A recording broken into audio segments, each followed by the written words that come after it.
Good evening, everyone. If you're here on the East Coast, or if you're in California, good afternoon. If you're in Tokyo, good morning. Some other places, some other greetings. Thank you for being part of the two-way experience. I'm Mark Halpern. In theory, this will be the last two-way of the entire week. Honored that you would make time on a Friday, late in your day, wherever you are, except Tokyo, to be part of a conversation like no other.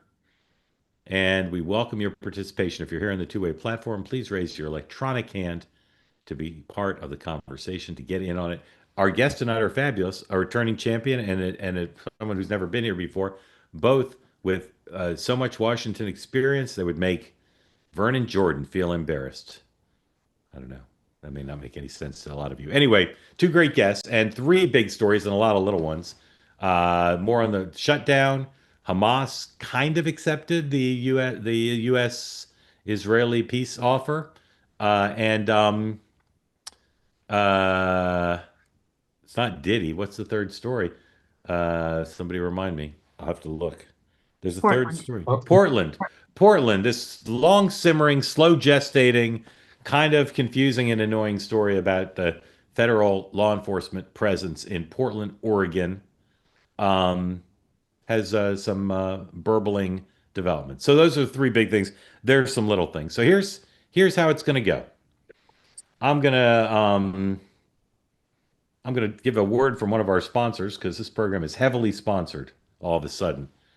Word from a sponsor, and then we'll bring in our guests, and then we'll race through a bunch of news items together. They'll give their perspective, and then the O. Henry twist you've come to know and love.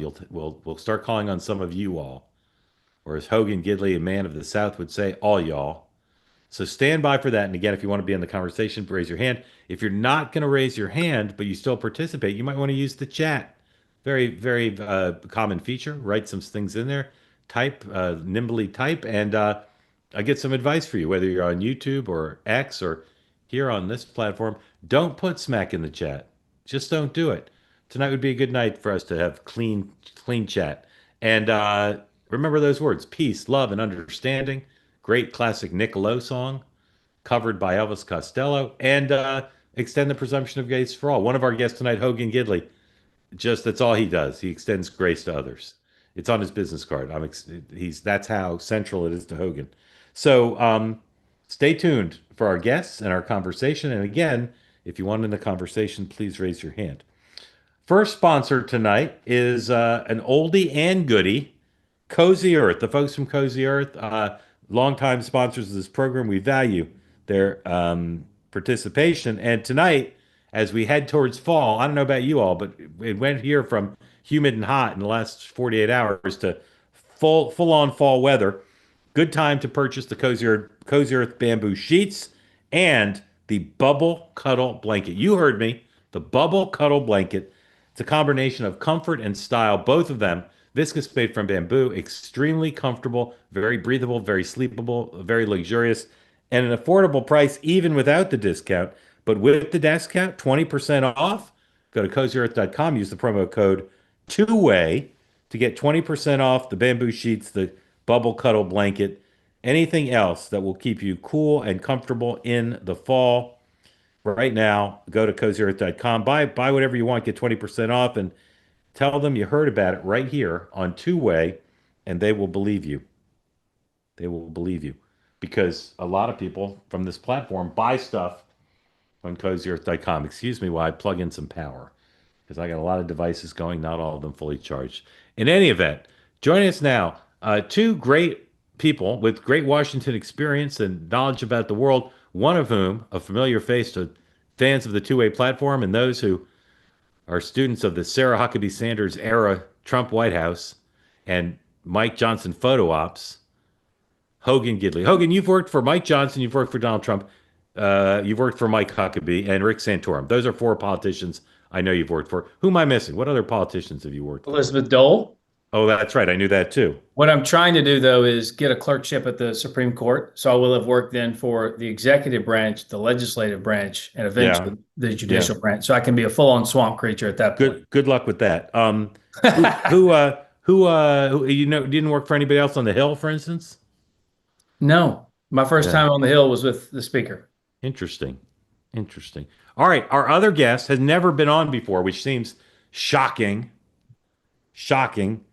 Ashley Etienne, welcome. Yeah, Uh, Thank Ashley. you. you guys I know keep each a other low well. profile, Mark. I keep a low profile. Yeah, I know. I Shoot. know. A low profile, except every time I look up on cable TV, you're Yeah, on. she's And there. we couldn't be happier. Now, those of you who don't know Ashley, she's worked for some extraordinary Americans, some extraordinary leaders. Your Obamas, your Bidens, your Harrises, and your Pelosi's, right? You've worked for all four of those folks. All four of them. Yeah. Incredible. Have you worked for any other politician or just those four? Elijah Cummings. I ran all those Oh investigations. my goodness. Benghazi. All I Yeah. know, right? What a man he I was. know. What a man, I Elijah miss him every Cummings. day. Like Yeah. his voice is so needed in Yeah. this moment, right? Yeah. Whenever I never covered the Hill full time, but there's some members up there when you were in their presence, you just were like respect, like Uh, such a thoughtful man, such a nice man. I'm from Maryland, so I'm pretty familiar with him, but just an incredible guy. And you and Hogan know each other, right? of Mhm. course, we've battled it out before. Yeah. Well, couldn't be happier to have you here. And get ready for the two-way format because there are going to be a lot of questions for you too. And Hogan tries to work a Nancy Mace story into every answer. What? I'm not recommending you do that. I'm just telling you to be ready. Hogan will have something to Maybe say I'll do about a Nancy Jasmine Mace. Crockett story in every one of my Okay. All right. That's point counterpoint. Very grateful to you for being here. And Hogan, I love always when you're here. So thank you for coming Thanks, back. Mark. Ashley's Um, great. all right, let's talk about just the whole shutdown thing again to bring people up to date. Nothing happened today. There was another vote. There's still no sign of breaking the stalemate. As far as we know, there are no, at least not productive, Schumer-Thune conversations. There's no productive Trump Democratic leader conversations. And the inchoate, Hogan, you like that word, inchoate? Sure. Often the Senate log jams are broken by gangs of five, gangs of six, gangs of eight, gangs of 10. So far, there's no gang. Some might have thought there'd be a Shaheen, I don't know, Cornyn-led gang. So far, no. And no votes this weekend. And the speaker, Hogan's client, said the House isn't going to come back next week. So, Ashley, just your best Ouija board, magic eight ball, crystal ball. Where do you think we're headed to try to unlog the log jam? If you don't mind, I'd love to take a step back a little bit Absolutely, and give please some do. perspective. So I Just look behind you and make sure there's nothing back there. think, I think, Yes, step back. Go ahead. I didn't know you're so funny. Uh, I'm having a great it's time already. nonstop. It's nonstop. It's nonstop. So, I think where we are now is there's a lot of dynamics obviously at play. I'd like to sort of break down some of them. Please. So, having been in the room, I was Pelosi's communications director during the 2018 shutdown when we were shut down for 35 days. So, I was in Yep. the room then. And there's a couple things that were unique about that moment that don't exist now. But let's go back to 2013. I think 2013 shutdown is analogous to where we are now. Hogan can speak to this, but John Boehner is the speaker. The Tea Party is itching for a fight. They're trying to prove a point. So Boehner gets to a point where he's like, "Oh, and I was working for Pelosi in 13 too, so I was there then as well." So Boehner gets to a point to where he's like, "You know what? Let's just shut it down. These guys are itching for a fight. I gotta, throw them some red meat, give them the space to exercise themselves. Let's just shut it down." He had to get the votes from Pelosi to open it back up. We move forward. I think that's kind of where we are right now. Is obviously our base, the left, is itching for a fight. I don't know how we continue to sort of make shut down like the end all be all, to demonstrate your opposition to the other side. But nevertheless, shutdown has become this sort of faux crisis to some extent. And so Schumer has to shut it. He had to vote to shut. I mean, he had to move to shut it down, no matter what. So the question is, how long will it be shut down? I think he had to do it. He had to let the left and the progressives have their shutdown, just like they did. The Republicans did in 2013. I think what's going to ultimately happen here is that Schumer is going to make a call to JD Vance. If you recall, JD Vance came out of the Oval Office after their bipartisan meeting, and he said, "Listen, we're willing to negotiate on healthcare premiums, but we don't want to do it with a gun to our head," which is fair. And I think they should have taken the deal then, but he needed to shut it down. So I think he's going to call Vance and say, hey, listen, we want to negotiate. The government's been shut down 1 or 2 weeks now. The left should be over themselves by that point. Then they should start to understand there needs to be some sort of an exit strategy. And I think that'll be it. I think he'll come back out and say, hey, listen, either with JD Vance or by himself, and say, listen, we made an agreement. We're going to negotiate to lower healthcare premiums. We're going to give them the votes to reopen government. We don't want to be a party to further tanking the economy, right? Double downing on a bad economic agenda from the Republicans. So we're going to open up the government, but we're going to negotiate on premiums. And I think they're going to have to hold them to it. Now, the major difference between 18 and where we are now is Trump wanted something in 18. He wanted the money for his border wall. Now we've got a situation where the Democrats are the only side that's trying to negotiate for something. So it's an imbalanced negotiation. I think the other major difference is you got a president and a Republican Party that's willing to shoot the hostage. They could, to some extent, don't care about inflation, prices going up. They don't care about federal workers losing their job. They've been firing federal workers since he started, over 200,000 of them. So that's what's going to make this tricky for Democrats. But I think at the end of the day, Schumer's going to give his left the shutdown. He's going to come back and say, we're willing to negotiate on premiums and then reopen government. Ashley, that's as good an explanation as I've heard from anybody the whole week. So thank you for that. Two follow-ups and then Hogan. If that happens, if your scenario is right, will Schumer and the preponderance of the Democrats in the Senate vote for it? In other words, will be an overwhelming vote for that deal, or they'll just let 10 people vote for it, or 8 people, or whatever they need? Good question. Okay. We don't know the answer to that. And then second, if that I'm happens, sorry. Were you asking me or yeah, no, I'm asking you. I'm asking you. Sorry. Forgive me. So the question is, I don't think it matters. Yeah. Honestly, I don't think it matters. I think the most important thing is that you give space to those Democrats that need to vote to open up the government. You give them space and a good rationale to do that.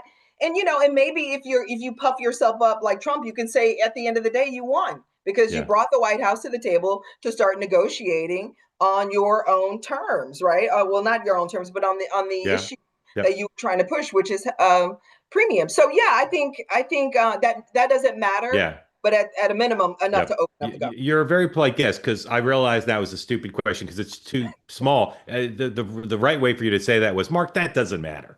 But you were more polite. The second, because you're right, it really doesn't. I just sort of curious because of the second question. Here's why I sort of think it matters a little bit, but you're right, it really doesn't. If that deal happened, I think Schumer would be hammered by everybody because the establishment would say you could have had, as you said, you could have had this deal X number of days ago, and the base will say you got nothing because now we're back to negotiating with no leverage. So I think you're right. It's a great scenario. I'm now moving to the top of my pile. Schumer, JD Vance, but wouldn't Schumer be hammered if that was the deal? No, because I think their win is to at least get the White House to start negotiating and Republicans to negotiate on premiums. I mean, I think the reality is they're not going to get it in a side deal or in a back room or keeping government shut down. I just don't think we have, as a party, we don't have the stomach for that. I will say this, one of my favorite stories is in 18 when we were doing the shutdown, maybe day 30. And I go to the speaker because my kid was in a federal daycare. And so she was at home with me. And so it was sort of the first time I was experiencing in my life a real shutdown, like living it, in other words. And I told her, I said, listen, you got to give Trump what he wants. Like, the American people can't handle this anymore. We can't take it anymore. And she looks me in my face and she says, Ashley, you've got to have a stomach for this job. So, we Democrats haven't proven that we have an actual stomach for these types of negotiations. Because as this continues, remember, the outlier is Donald Trump, right? He's already showing his hand. He's put up on the White House's website, the federal government agencies' websites, that it's the Democrats' fault. Remember, if you go out into the world, the media skews right. It doesn't skew left. So you got all of Sinclair's and all of these local outlets that are going to start to blame Democrats. So the pressure is going to start to mount. But I think it's all in how he presents it. In terms of whether or not it's a win or not. But I think if he comes out and proclaims it's a win, taking a page out of Trump's book, I think it'll work. All right, Hogan, I know you just want to start talking about the media, but don't yet. We talked about this morning with Sean and Dan on the morning meeting. I don't know, Hogan, did you read Kim Strassel's piece in the Wall Street Journal today on healthcare? I did not. Okay. Well, she says basically your party's just a mess on healthcare. You're about to negotiate over who's going to give more generous subsidies. So here's my question to you, because healthcare, we all agree this is going to end, clean CR, and then the focus will turn to healthcare. Hogan, simply state, what's the Republican Party position on federal role in healthcare now?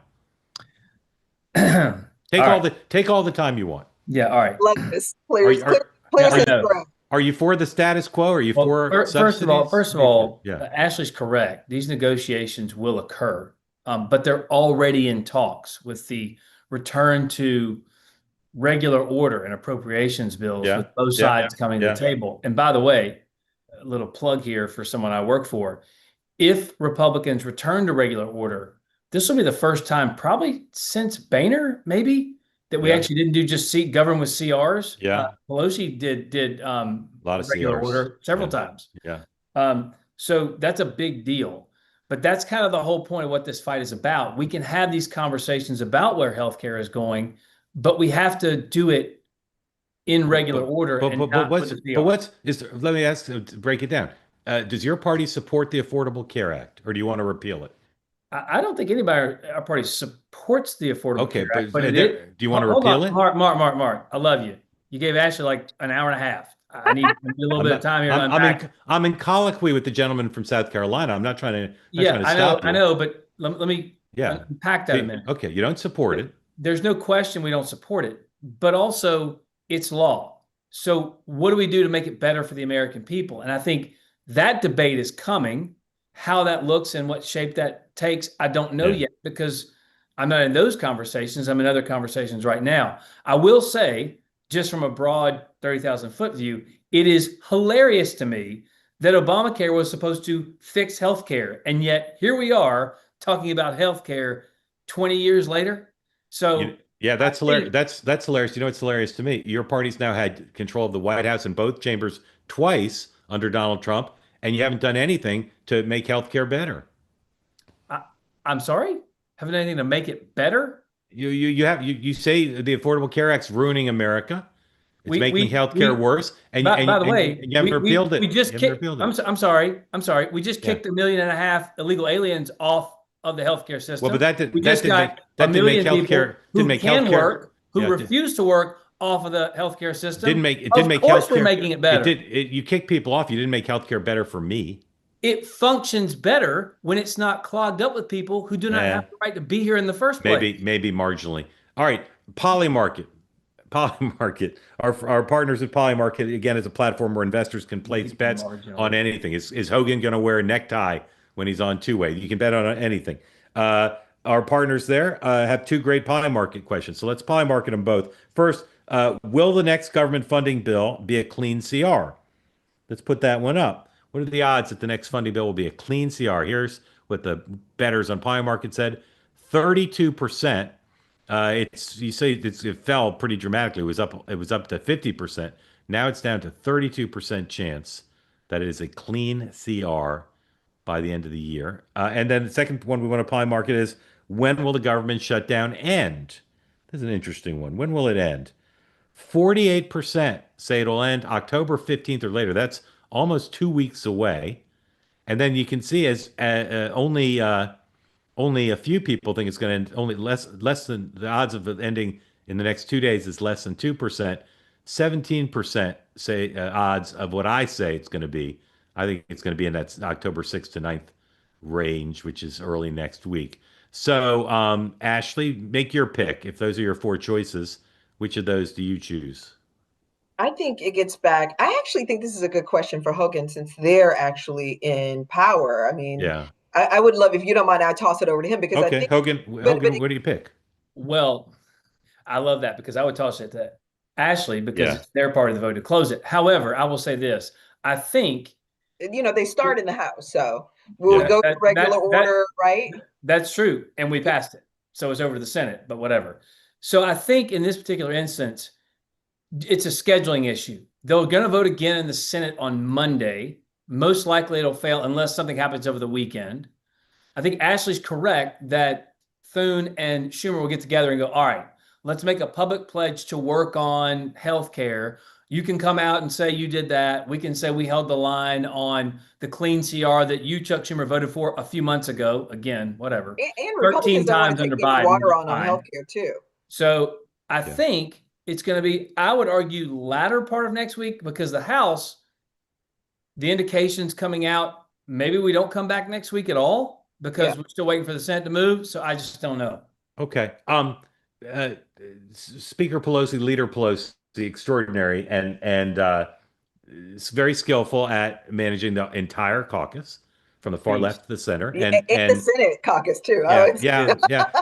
And it turns out the DNC, the whole apparatus of the Democratic Party. Yeah, exactly. I'm personally a fan of John Boehner and of Paul Ryan. I like them both quite a bit, but it turns out that although they came into the speakership with more august reputations, it turns out Hogan's client, Mr. Johnson, turns out to be the most adept, at least to date, and McCarthy too. And he's like, what would be the adjectival form of Pelosi? Pelosian? Is that what it would be? Pelosi like? So here's my question after that big windup is, it seems now like once this is over, Speaker Johnson and Thune and the president are going to have opportunities to do what, Hogan? What's the agenda for the party on the Hill after this crisis is over? I can't figure it out. What are they going to do? Well, because they still need to get 60 votes for anything. I got it. Yeah. Okay, well, Hogan first, and then we'll hear your idea. She's got no, go Hogan, go ahead. You go first. I think you see what I'm asking. What is Speaker Johnson up to after this thing? Well, I think getting back to regular order is going to be a very big deal. The appropriations coming out of the 12 committees will be a big deal, and that's wonky and weird for most people. But for him to accomplish that after years of governing with CRs and CRs and CRs and spending, that's going to be important. I think there will be more rescissions packages from the White House. There could be another big, beautiful bill light for a couple of things as well. So again, I would never want to get ahead of someone who's in the actual seat, but there are several things to do before the midterms, especially when you're trying to hold a House, which has only been done a handful of times in our nation's history. Yeah. There are going to be some things that, by the way, and Ashley hit on this too, because of the Schumer no vote, he had to fight, she said. Yeah, he had to, because he voted for the same thing in March of this year. Right. So the pressure from his party to vote for this, to vote it down and to shut the government down, makes total sense. Politically, Republicans are going to have to give something to their base and go, all right, you did the big, beautiful bill, you're cleaning up crime, you closed the border, economy. What are you going to give us from the congressional level? And I just don't know what that's going to be just yet. I got an idea. Yes, ma'am. I mean, they've already I think the White House has sort of been clear on this, and you can see this in every, you can see this playing out already. They're sort of laying the foundation to do this, but there's going to be a crime bill, obviously, a crime bill 2.0. I mean, going into the midterms, that's going to be your most lethal weapon. I mean, Republicans have become masters at weaponizing crime and using it to their advantage. I mean, you go all the way back to Willie, Horton, right? Like, this has been their thing. I mean, Trump won on pushing this false narrative about crime being out of control. That's why he's sending the National Guards to all these cities. I mean, that's what he's doing. He's laying down the predicate to make this case that crime is out of control. We need to do a crime bill 2.0, scare all his people to come out in the midterms and to vote against it. And then what it does is also jam up Democrats. Because what are we going to say? Oh, crime is down? I mean, it actually is. But a crime bill will need that argument's never convincing, right? So we've got to figure out. A crime bill will need 60 votes in the Senate. I'm sorry to interrupt. Crime bill will need 60 votes in the Senate, and I suspect some House Democrats might vote for it. Another thing though, politically, what this is smart. Ashley's bringing. She's brilliant, as you know. This is what's good about that. If that were the case, whether it be tariffs or illegal immigration or illegal health care, illegal aliens getting health care, or crime, we could always go back to and play Democrats who used to be on the same side of it and just beat them senseless with their repeated praise and approval and support of that piece of legislation bringing down crime, and be like, why are they for it now? Yeah. It's a really smart move. I think Ashley's right. Yeah. I could talk to you. Go ahead, Ashley. No, I don't think you're not, Hoagie, you're not going to even have to go that far. We're going to do the damage to ourselves on the crime bill. I mean, think about the factions within the Democratic Party. You've got the center that needs to probably vote for something on this because they need to acknowledge this issue, right? Because the vulnerable ones, they have to win. But then you've got the far left progressives who don't agree. I mean, like when we tried to do the George Floyd Justice and Policing bill, it was a nightmare bringing all those sides together. But we had sort of this moment in time and this global mobilism around George Floyd dying, and that made it easier. But without that, minus that, from the pressure from the Republicans, and you got Donald Trump with his big platform, right? It's his favorite issue. It's going to be a hard sell for Democrats. Yeah. And then hold on. Then the other thing is like, what is the counter bill? Because you got to write a counter bill, right? Because like, here's what we're for, here's what they're for. That's going to be also a nightmare. And the reality is, you know, my old boss, I mean, no disrespect to anyone else, she would be planning all of this out right now. We'd be, you know, organizing, trying to figure out who's going to write the bill, what is it going to have in it? You know, are we going to have the police unions? Are we not? Like, you know, she'd be gaming this stuff out right now. I don't know that the two leaders that we have right now are that looking that forward. Yes, you do know. You know that they're not. we could spend time talking about my new favorite topic, which is these two guys who are from Brooklyn, very smart guys, are just they're just overwhelmed right now. I don't quite get why, but I'll tell you part of the reason. Actually, I'm applying this to you, but to many other people. Nancy Pelosi brought a lot of gifts to her capacity to lead the caucus and influence everything. But a lot of what she did was hire great people. She had just always had a first-rate staff, and I think right now. There's just something going on with the current Democratic leaders. We could talk about this for the whole hour, but I want to get to two more things, including crime in Portland. But real quick, and the staff, Mark. Let's hold on now. Yeah. Let's always. Everybody wants to blame me and Ashley. It's always the staff. No, I'm giving you credit. I'm giving you credit, and I attribute the vast majority of Mike Johnson's unexpected success as Speaker to the Kaiser Sose heavy hand of Hogan Gidley behind him. He's in every photo op. Hamas this afternoon said they'd release hostages. They'd consider other elements of the Trump plan. The president put out a statement kind of encouraging, but telling them time's up. So it kind of hangs in the balance tonight. And we don't know. They said yes to some of it, but not yes to all of it. Will that lead to further negotiations, or will the president and Netanyahu say, sorry, time's up. You didn't accept the whole plan. We're taking Gaza. There's still a lot of questions about,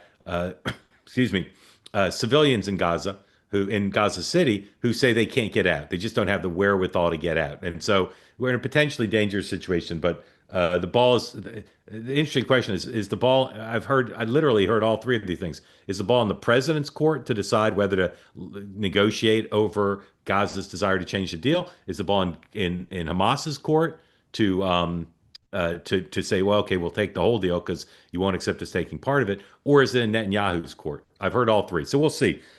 Portland. This has been gestating for a while. Today, a bunch of stuff happened. Here is Caroline Levitt, Hogan's friend, at the briefing today, talking about Secretary of War sending troops to a war-ravaged Portland. Number 10, please. Trump will end the radical left's reign of terror in Portland once and for all. The president has directed Secretary Hegseth to provide all necessary troops to protect war-ravaged Portland and any ICE facilities under siege from attack by Antifa and other left-wing domestic terrorists. What's been allowed to happen in Portland, and we saw disturbing video footage of this last night, this is not peaceful protesting, this is left-wing anarchy that has been destroying this great American city for years, leaving police officers battered, citizens terrorized, and business properties damaged. Since early June alone, Antifa terrorists have laid siege to the ICE field office in South Portland. These radical left-wing lunatics have violently breached the ICE facility by using a stop sign as a battering ram, hurled explosives and other projectiles at law enforcement, repeatedly assault and dox officers, berate their law-abiding neighbors, and have even rolled out a guillotine in front of the ICE facility. And more people should be reporting on that. President Trump has sent federal law enforcement to protect federal assets and arrest those fueling this violence. Just last night, we saw an extremely troubling incident where conservative journalist Nick Sorter was captured on video being taken into custody by the Portland police after he was ambushed by Antifa and was defending himself from these assaults. But instead of arresting these violent mob members night after night after night who are ravaging this community, the police arrested a journalist who was there trying to document the chaos, and everyone in this room should be extremely concerned about that. Sam, the Department of Justice spoke with that journalist. Ashley, just as a parenthetical aside, because I've not had a chance to ask you this, how do you rate Caroline's general performance in that job? Man, do you think she's A plus? Yeah, yeah. To explain why you think she's so good at it, because obviously you don't agree with the policies, but no, and I don't agree with what she's saying. The tone and tenor of it, I don't think it's becoming of the United States. I think it's beneath the podium, but she, listen, Republicans, they get it. They understand. They don't miss an opportunity to message at all. Again, get back to the websites that are currently blaming radical leftists for shutting down the government. Let's take Pete Hegseth's, big campaign, whatever he did with all the military guys. That was pure messaging and a campaign ad to their base, but not just their base, but it was an ad and an appeal to the base that we're actually bleeding over, that are now leaving us to vote for Republicans, young men. And then you've got Caroline at the actual podium, and that's what she does with every word is intentional to drive a particular message. So I just think that, and again, I've said this before, and it's kind of provocative for me to say this, but I think Donald Trump is by far one of the best political communicators that we've ever seen. Yeah. Part of what makes all of this easy is when you have no conscience about lying, when the truth is subjective, to quote Kellyanne Conway, when there's alternative facts, right? All of that makes the performances that we're seeing easier. But if you're rating her on how well she's representing the president and his interest, it's A plus. Yeah, I say this just in the spirit of Hogan's eye rolls. When Joe Biden said that in the debate that his son didn't make any money from China, was it easy for him to lie about that? Oh, you're asking me. I'm asking you. Oh, sorry. I thought you said Hogan. Yeah. So wait, when Joe Biden said what again? I'm sorry. Joe Biden said in the debate in 2020, he said, "My son never made any money from China."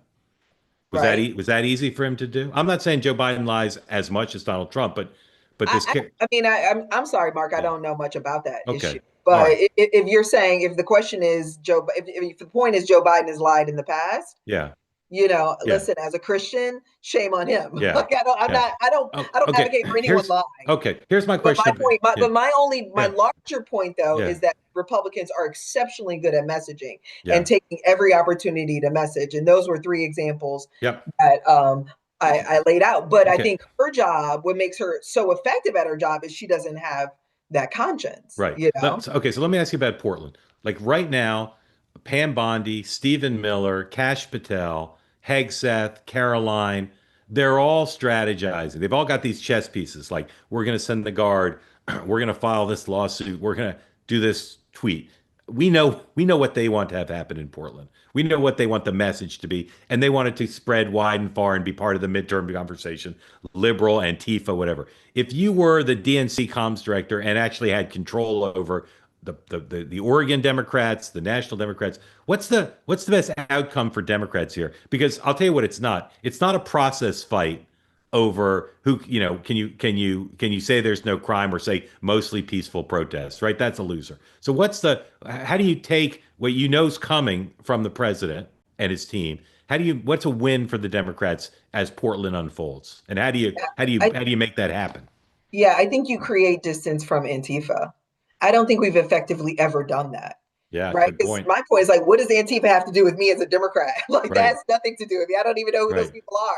Right. So I think if I am running communications for Democrats and advising those in Oregon, to your question, it is that. How do we create distance from Antifa, and then how do we say yes, and we've done this previously, is that you're not protests have to be peaceful, and drive that point. We agree with the president in that respect, and Caroline in that respect, that it has to be peaceful. But what I do appreciate that the governor has done, and this is something we did around January 6th, she anticipated that this was going to happen, that the president was going to send troops National Guard troops into Oregon, into Portland in particular. They've been planning this thing out since last December. And that is brilliant and smart. I mean, most most parts of the Democratic apparatus aren't, again, as we talked about Schumer and Jeffries, that forward looking. We were planning when I was working for Pelosi. I don't know that this has ever been made public, or I've never said this publicly, but planning for a January 6th type of an event 2 years before it happened.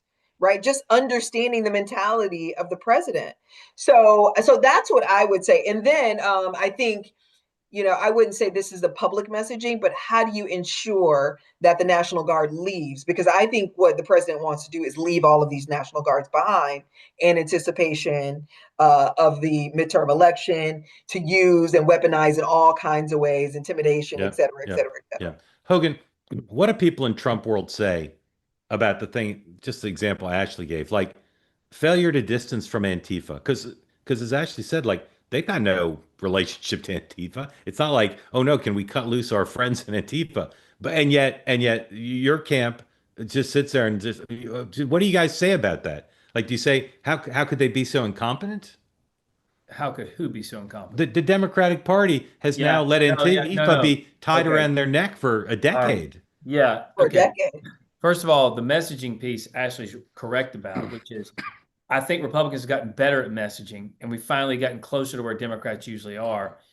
And it's difficult for us because by our very nature, we're individualistic. We don't put people in groups, whereas Democrats move everybody as monoliths together. So it's hard for us to stay on message. I think we've gotten better at it thanks to Trump and some other things. I do think the way, if I were so bold as to give the Democrats advice, I would lean in here and say, yeah, crime is a serious problem. We have to fix this. Our families deserve to be able to walk down the street. We can't have our businesses burned. We can't have cops targeted. However, we don't like the way Trump's doing it. So what we're going to do is we're going to go to the White House. We're going to request a meeting. We're going to bring him in, and we're going to have a conversation for how we can work together. Then at least you're working for the common goal of reducing crime.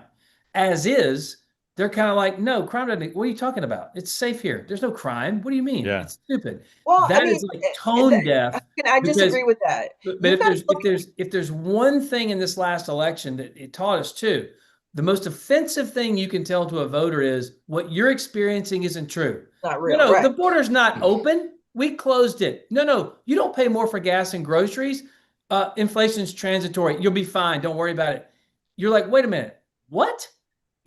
I'm experiencing it. So when you're seeing the crime and you're seeing the vagrants, you're seeing the drug use, open air, people going to the bathroom on the street like they do here in DC, you're like, wait a minute, don't tell me it's not bad, but they tell us it's not bad. I'm seeing it myself. So yeah. I want to jump in. Go ahead, Ashley. Go ahead, Ashley. I want to jump in.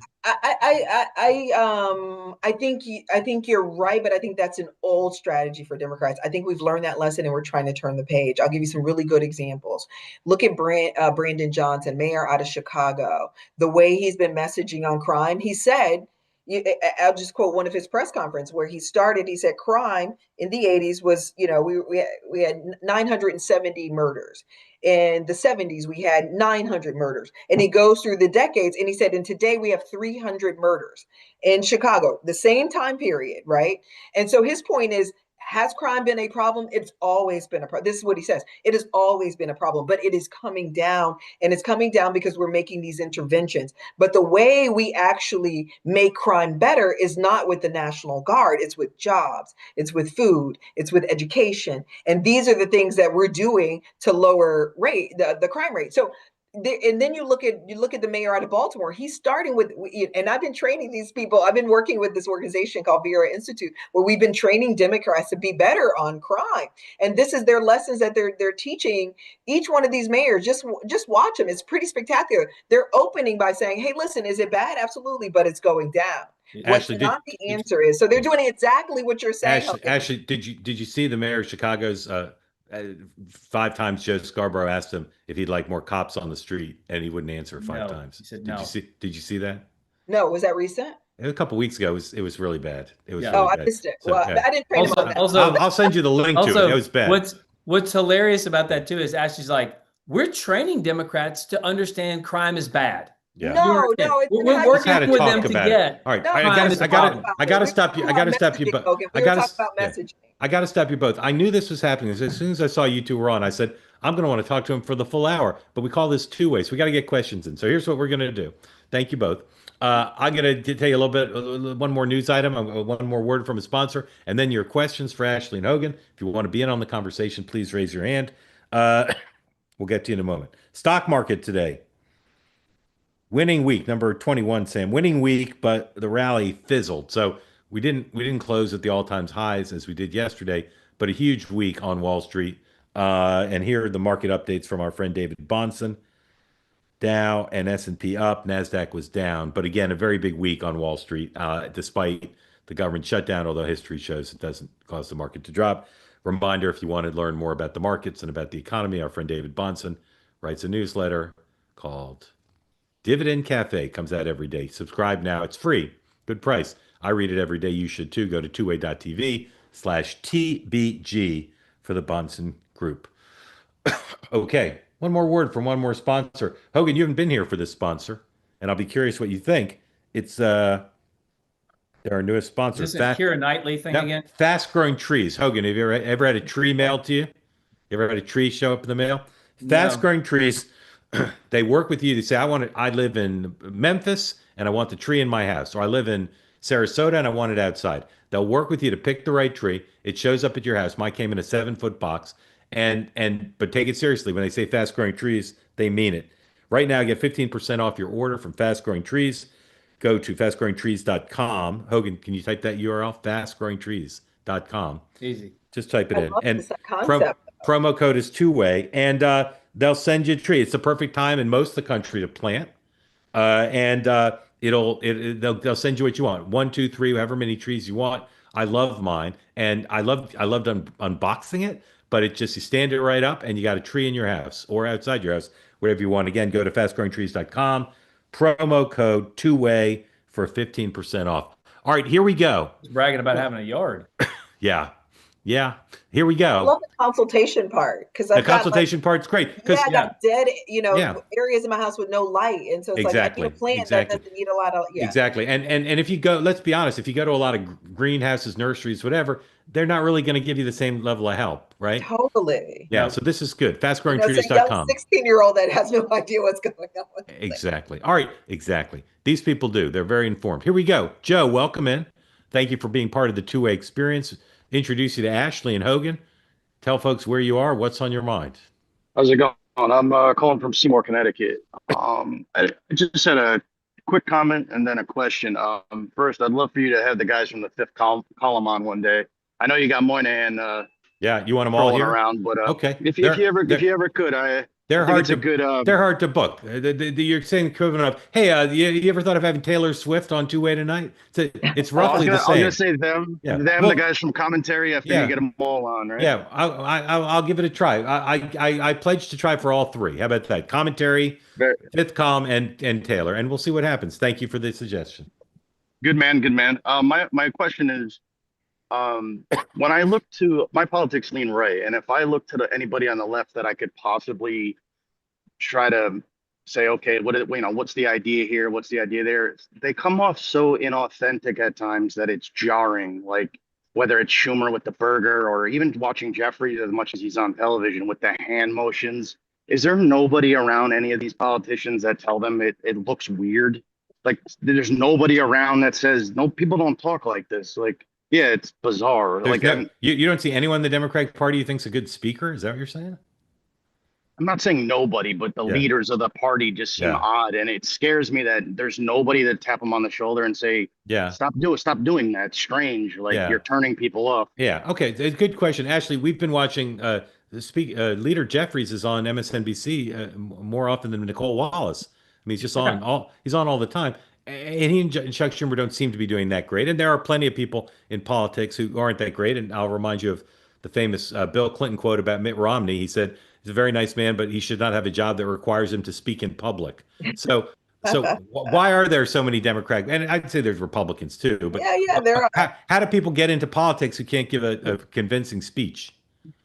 Well, I mean, that's that's a lot more complicated, right? I think, Joe raises a really good question, and this is a challenge for people like me and Hogan that are communications advisors, because we spot the same things that you guys are spotting. So it's so funny that you're saying this, but some of the stuff you can untrain and some of the stuff you can't untrain about with some of these principles and who they are. I think each one of those people you just pointed out, Schumer and Jeffries, are presenting their authentic self. It's just not resonating with you, With the But hands though, the yeah, hand stuff. I mean, it is. I've been in meetings with him, and it is literally how he talks. But I also talk with my hands, so I kind of get it. But that is literally how he always talks. He's a lawyer. He used to do that in the courtroom. Like, that's hard to. You can't. Some of this stuff you can't untrain. But we try. I mean, because you raise a really good point. I will say though, the most successful politicians are singular political figures. Bill Clinton, Donald Trump, Barack Obama. Like, these people show up as stars. You know what I mean? And like, the staff like me and Hogan, we just tweak on the margins, but they show up fully formed rock stars. I mean, Bush to some degree, I think, would fall into that category as well. I mean, he had a thing, and they always rise to the top. But I say all that to say that, again, some come already fully formed and are spectacular, and they're so spectacular they can, appeal across the aisle and really manipulate situations, etc. But some of the stuff you can't untrain. I know it's annoying, but here's the thing. Now, if I had to advise these folks, because I see what you're seeing, what I would advise them to do is create space for more members. Right. And you use them strategically and targetedly. When I was with Nancy Pelosi, we had a strike team. So Nancy's not that good in certain formats. She doesn't give a great speech, right? So she's not the person giving the speech. We would do Adam Schiff. Adam Schiff, beautiful at giving a speech, just kills a speech. So I think these leaders have to make room for other voices that can appeal to you in a lot of ways. But some of the stuff you can't untrain. Hogan. Also, a couple things. First of all, Joe, we're bearing the lead here. Ole Miss. No, my man. Hotty toddy. Is that what you say, Hogan? Good man. Hotty, Joe. Is that like readily available, Hogan? No, I have some connections. Ashley, you'll be surprised to know. It's interesting because do you remember the scene? Have you ever seen the movie Hitch with Will Smith? Sure. And he's talking to Kevin James, and Kevin James is like, "Hey, look, no, I got the dancing. What I really want to know about," and Will Smith's like, "Look, I wouldn't be doing my job if I didn't ask you about the dancing." And then he starts dancing, and then Will Smith slaps him and says, "Get out." Yeah. A lot of politicians think they're good at things that they're not good at. Yeah. And so they're telling us, "Oh, no, Hogan, no, I got this. I understand." I'm like, "Well, just when we doing my job, go back. And what would you say here?" And they say it. And I'm just like, "Get out. No, do not say that." And you have to do it in a way that is soft because, again, they're politicians. They think by its very definition, politicians are people who believe they can do it better than someone else or they wouldn't be running. So there's a healthy level of ego for some, a toxic level for others. But still, so as Ashley said, and this is exactly right, they're already formed. How can you tweak them to make them somewhat better here or there? But you also have some that are like born on third base, like a Bill Clinton, like a Donald Trump, who are already really good at this. Then they get experience under the belt, and now they can use that experience to even better shape and hone their conversation. And I remember, Mike Huckabee, one quick story, Mark, and you may remember this, but there was a healthcare question, speaking of, to circle back to the beginning. A woman stood up in a debate and said to Mitt Romney, "My kid has cancer," and whatever. And Mitt Romney jumps off his chair and goes, "All right, number one, I would fix this. Number two, I'd fix this. Number three, I'd fix this." Huckabee gets up and goes, I'm so sorry. I wouldn't even, my wife had cancer. I can't imagine if one of my children had cancer. I don't know if we can fix that at the government level. But let me just talk to you about some of the things I experienced. Way different. One's better and one's not. And so to answer your question, you can't train. You can't train that. You can't teach it. You can't train that. You either got that or you don't have that. Yeah. It's like comedians. You can't go to a class for it. You got to know it. Some people will even advise these guys to say, to pull a Huckabee, and like they still won't do it, right? I will just say, it's not naturally who they are. Ashley, you like you said, you talk with your hands a lot. I don't get anything weird or inauthentic or at all. Yeah. So I understand like people have like quirks, but like Yeah, You seem you seem we lovely, and I don't get any of that. we So I get your don't point, Joe. Thank you. Great question. Thank you. Bill Clinton describes people who are very silver tongue, very good at speaking. He says it's an Arkansas expression. They can talk the owls down from the trees. One of my favorite Arkansas Absolutely. expressions. Talk to Rebecca. Are you able to unmute? Yes. Okay, Rebecca, welcome in. Thank you for being part. Two-way. Tell folks where you are and question for Ashley and Hogan. I'm from Texas. And my thing is, okay, back in the day, kind of speaking on what he just said, but back in the day, we didn't really see the politicians like we see them now. So I think Trump has changed that in that way. Because, I mean, half the politicians I didn't even know before really Trump came into the politician, being a politician and everything. So is it so hard for the Democrats to kind of catch up to all that? That's why they look so awkward? Or because they're used to being politicians. They're not used to being like an entertainer and a politician and this. Yeah. So it's hard for them to come out and say, well, these are the policies, but let me joke about this. Yeah. Okay, So Rebecca, great question. Ashley and then Hogan. Thank you, Rebecca. Yeah, no, Rebecca, that's an excellent point. I'm from Houston, so I just want to say, hello to you in the Lone Star State. I'll be in Austin for the Formula One. I'm excited about it. Nevertheless, so I think you make an excellent point. I mean, Donald Trump has benefited from a little bit of what Barack Obama benefited from, and that's the sort of the rise and the expansion of social media, which puts everybody in your feed. So all of a sudden, you're becoming aware of people who you didn't know before, and now all of these people in Congress are playing to you, right? It's all about the likes. It's all about, then they use their little snippets to raise money. I mean, the whole incentive structure has shifted in Congress to being an entertainer.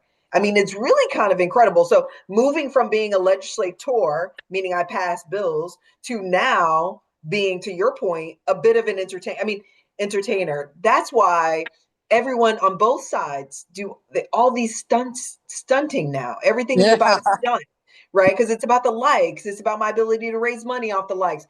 So the incentive structure is off.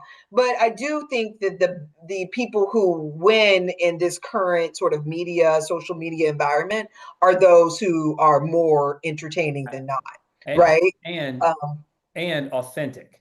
I think there's an authenticity. Now, I would argue there are some politicians who are really fake, but good at pretending that their fakeness is authenticity, which is also a skill.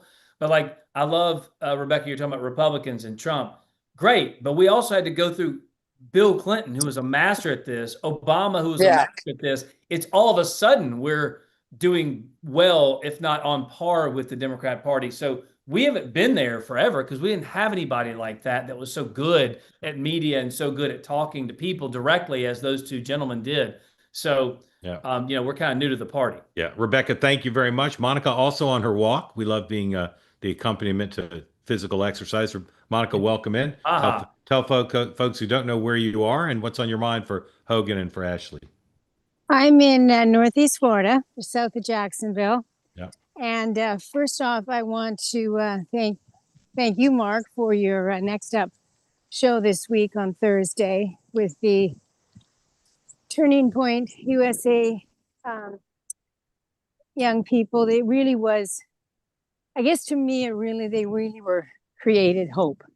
They were so uplifting and so well spoken, especially Sedona. So I just want Monica, anybody who hasn't listened. I appreciate that. And Monica's referring to the new episode of Next Up, available now on YouTube, a podcast.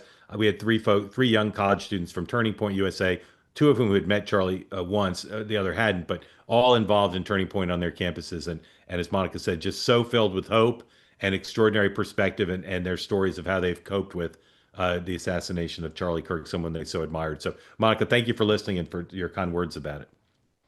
And I think it's one of the things I've really been sort of searching for since Charlie Kirk, is looking for signs of humanity, because there has been so many signs of the inhumanity.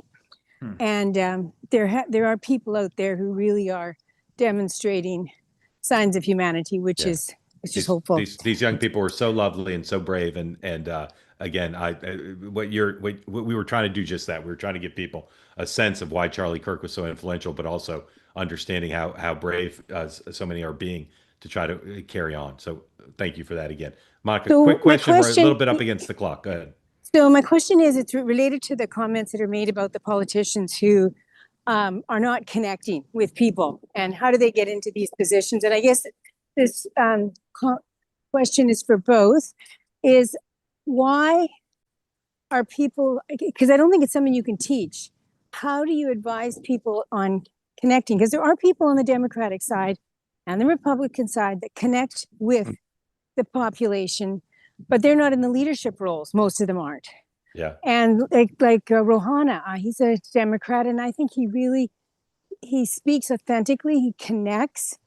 I might not agree with everything he says, but you actually believe that he believes what he's saying. Yeah. And I guess to me, is there's so many that you don't. And so I guess what are both parties doing to change that? Because I don't think people are going to have faith in the politicians unless we can get to that point where you do connect. The main thing they're doing is upping the consultant fees of our two guests, have them be more fully employed. Hogan, how does your party deal with this question that's been a theme for the evening?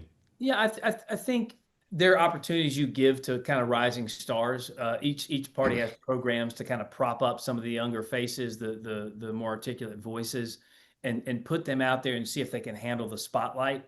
I think social media, which has consumed so much of what we do, and Ashley's right about that, because of this era, Mark said it too, having someone on there that can connect that way as well, I think is vital. Someone I do not agree with, do not like, and I cannot wait until his policies destroy New York City. But Zoran Mamdani's really good at that. And so he's connecting with people, getting people fired up. Again, it's a skill. It can be learned to some degree, but some people have that charisma. Some people have that authenticity. Some people can connect, and some people just can't. And so it's incumbent upon the parties to take a look at who's out there in their respective, political parties, and say, you guys go out there. You guys are doing great work.